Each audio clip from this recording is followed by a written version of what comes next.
Okay, so the Demon Detective.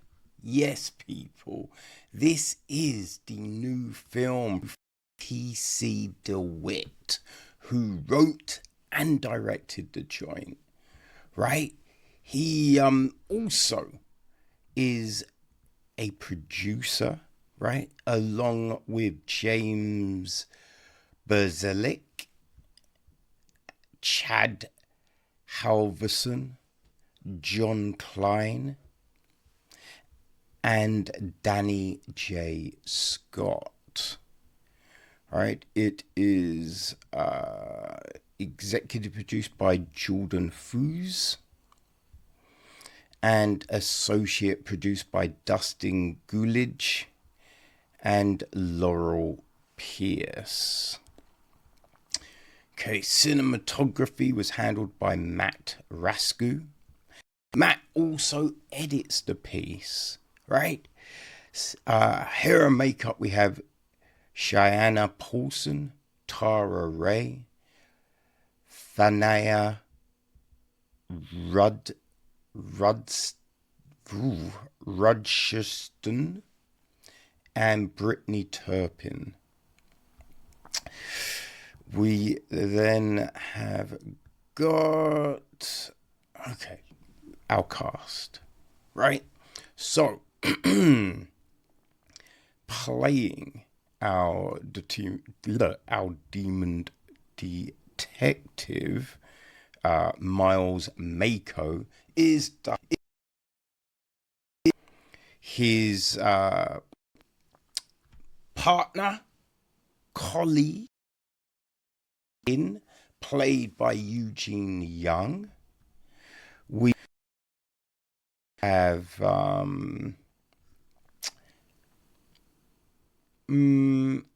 mentor, maybe, I think, Abby, played by Adrian Baraboo. There's who next? Clara Donovan, right, played by Dani J. Scott. We have got Mrs. Manji, played by Vivica A. Fox, yeah. Malt Lewis, played by Tom Virtue. There is also Brennan Braun, played by Matt Rascu, right? His colleagues, Joy Jovi, played by Joy Regulano. There is... where's the other one? Leo, played by Fernando Noor. We have got Balf Zomet, played by Daryl Cherney. Ilzod, played by Phil Tyler. The Reader, played by Rennie Aranda. The Lost One, played by Amir Abulila. Robin Donovan, played by Dawn Joyle. Vera, right, played by Jacqueline Ferguson. Oh, my bad. Simon is Brennan's and Joy's partner. He's played by Ben Horwitz. There's Elma, played by Courtney Locks. Kyan's grandmother, played by Deborah Ruthart. Bill, played by John Keel. Towazel, played by Amber Loyon. The Gentleman, played by Gabrielle Sedgmore. We have got Miles's sister, Maya, played by Michelle Torian. The Possessed Man, played by James Berzelick. Then there's the Barista, played by Brooklyn Gray. The Waiter, played by Clayton Conroy. and one of our ghosts, right, who is played by Michael Sullivan. So, Miles Mako is a professional exorcist who takes on a new client after she encounters a demonic presence who may have links to the detective's test. Yes, that is the film. Right, and this, oh man, I enjoyed this one, right? Now, look, AJ sent it, so I knew it was going to be good, right? That's a given, but then it's just, how's it going to make you feel, right? And I do like a good detective story. I do also like,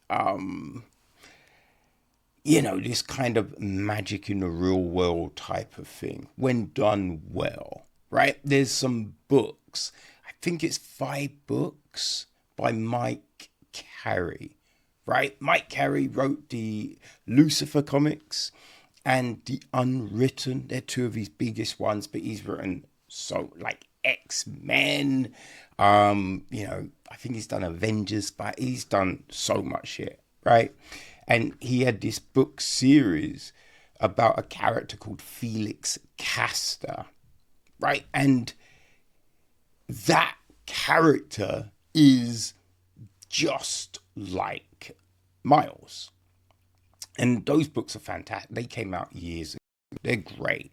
So I say, if you like this, definitely check that out. But so I like this kind of thing when done well, right? When done well, because I hated that Constantine film. There is just so many things that just were wrong there. But this, like we start off with, Miles going to a job, right? He's been called in to take care of something, and they kind of think it might be something that it's not, right?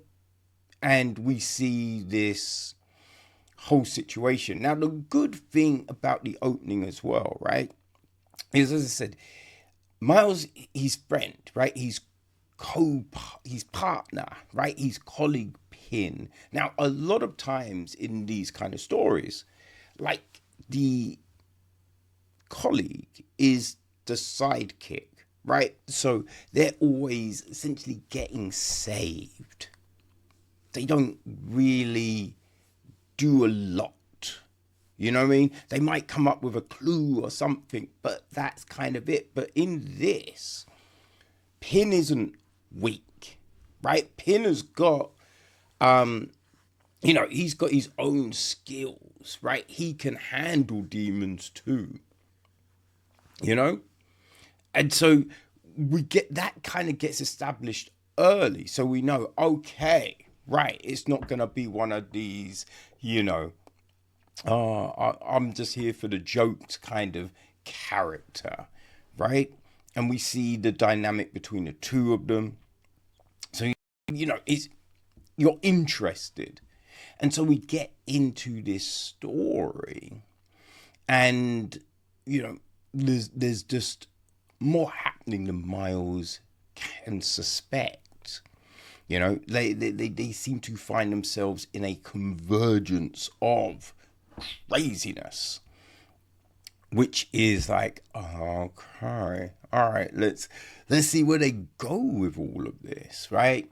And you get, there's certain elements which we see all the time, like the past coming back to haunt you, right? Kind of not really paying attention to some of the things, some of the warnings your friends are giving you, right? Those things are kind of, familiar story traits. However, right, because they don't make Pin weak and pointless, it kind of counterbalances, not necessarily always paying attention to him. And the past thing is, kind of approached slightly differently again. You know what I mean?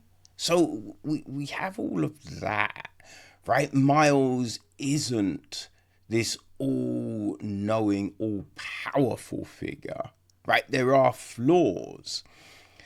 And kind of with this, what TC has done is kind of slide us into something.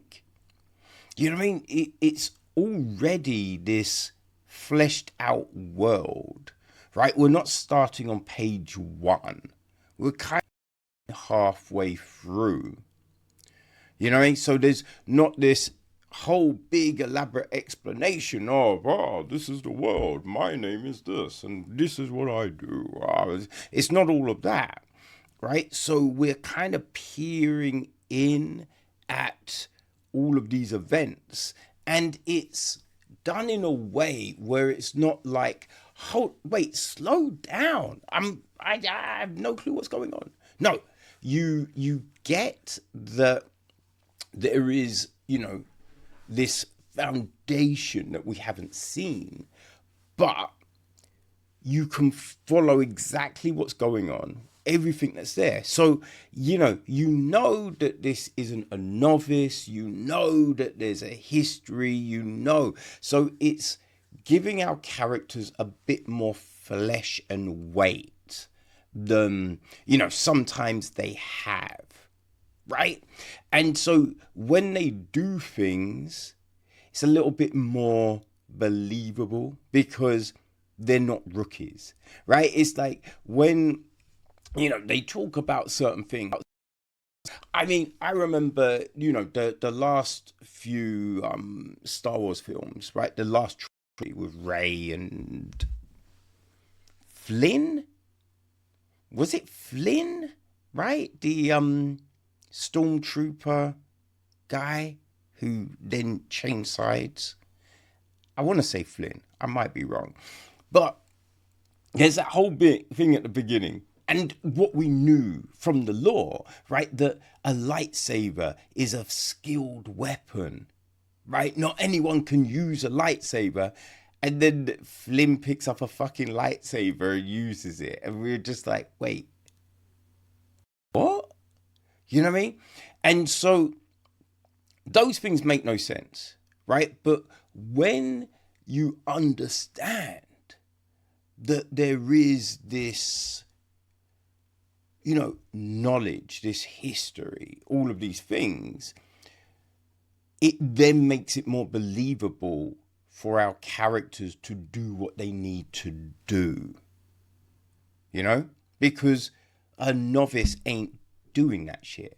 And if they did, it's going to be funky as hell, right? They're going to mess things up and all of this. So, yeah, TC has done a really good job of establishing this thing and bringing us in where we don't feel lost. So, yeah, I liked that aspect of it, right? We're, because it's demons and ghosts and, the paranormal. So there is a big use of shadow and light, right? We're going into some dark places, some dimly lit places, just all of that. So that helps bring out the ambience of a scene and everything. And there's a really good use of the tracking shot, right? That helps you understand the scope of a room, right? And it also does that whole revealing thing, just playing with, it's that whole thing. There's a bit where Clara, what is wrong with my stupid ass memory, man? I think it's Claire. Oh, no, it's in her crib, right? She goes into the bathroom and she's got one of those mirrored cabinets on the wall, and she opens the door. And what usually happens in those the door and then someone's in the mirror, right? They don't do that, right? But with using a lot of these shots, it's making, are they going to do that thing, right? Where's the person going to appear from? Like, what's going to happen? And so, yeah, it really amps up the tension really well, right? Really well. This is shot very well. A good use of the score, again, helps amplify a scene rather than just going danger, danger, danger, danger. You know what I mean? So I that again, good. Another good aspect. And our cast is very good, right? Our cast does a really good job of, you know what I mean, just bringing all of these things to life, right? To sell the vibe that's happening, right? Like our YouTubers, let's just say, you know what I mean? They come with that cocky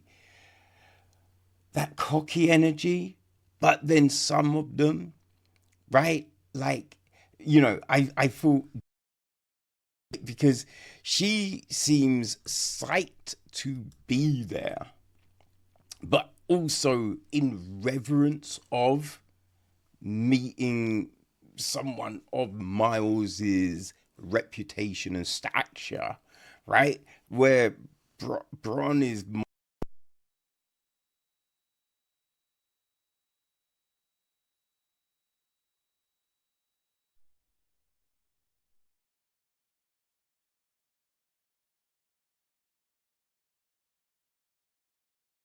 he wants to be, if you get the presence, he wants to be a bit like Bron, you know what I mean?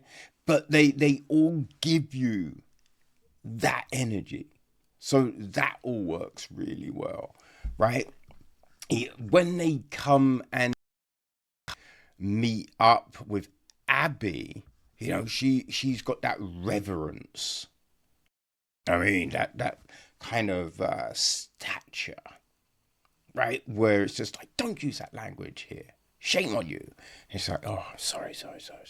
You know what I mean? So I think everyone does a really good job with their roles, you know? And the effects are good. You know, the effects are good. Sometimes, right, with an indie joint and they're using a lot of special effects, you know, it's not always the strongest part of the film, you know? And not to say it looks just horrible, but, you know, sometimes it looks a little bit obvious, right? Just a little, you know, it kind of throws you out slightly. I mean, a big one, and it wasn't even an indie joint, right? But that Section 31 film, you know, the Star Trek joint. The effects in that were like so bad. You really were thrown out of, you know, the story. But the thing in this, they do a really good job. You know what I mean? They do a really good job, man. I was very, like, nice. The budget, there are little elements that are, you know, a little bit, but for the most part, it's really fucking solid, right? It's really done well. And that visual effects were Jeff Bellini, you know, so yeah, props to Jeff for doing a really good job there. It's, oh, you know what? I've got to say too, right, Doug Jones, a lot of the time we see he's in a lot of prosthetics or like underneath masks and stuff like that. So you don't necessarily see his real acting ability. I mean, that does sound a bit dismissive of what he does, but no, what he does is good, right? He plays his roles really well. You know, the fact you can't see him, like he sells the movements and all of this kind of thing, but we don't see Doug himself, right? So it's the facial expressions and just everything like that. But what he brings in this, yo, Doug killed it, man. Like, just the movements and the facial express, like the sneering, the gloating, there's all of that, right? Like the fear, the excitement. He really nails it. Really nails it. You know, this is a good film, man. And I feel now I don't know what TC has planned, right? What his intentions were when he wrote this film, but it feels like it has legs. There's, you know, obviously we get an ending, but you do get the sense that there could be a lot more stories in this world, right? Like, just the fact of some of the things that we learn, there are more elements that, you know, you could spin off to, right? A bit like what they're doing with Anne Rice's Lestat stories, right? They've got Interview with a Vampire, I think the Mayfair Witches, they've got the Talamasca, I think there's another one as well, right? They've got all of these things that are all in that world interconnected. And with this, it feels like, yeah, we could delve further, we could expand, you know, and that's the signs of a really good story, that you want more, that you're curious about the characters. So I think everyone involved, hey, they should pat themselves on the back, because this really fucking good. And when you look at, you know, things that have tried to do a similar thing, right? Like, I mean, there was that horrible Vin Diesel film. Was it I think it's The Last Witch Hunter, right? I think that was it. You know, Jonah Hex. Not good. Not good. So, and they had big budgets, right? Big budgets. So the fact that TC put all of this together as an indie joint, and its production, like story, right? Just all those elements are top notch, right? And work so well to, man, great job, right? Great job. So if you like your paranormal kind of things, if you like, you know, that detective exploration, you know what I mean? If, as I said, if you enjoyed the Mike Carey Felix Castor books, or what's that other one that I know is very popular? Dresden Files, I believe, right? If that's your jam, then The Demon Detective will be for you, right? It is out right now on all your favorite platforms, right? It dropped last week of September, I think on the 26th of September. You know what I mean? So yeah, if, you know, it sounds like it's for you people, go check it. All the links are on the website. So yeah, people, enjoy The Demon Detective.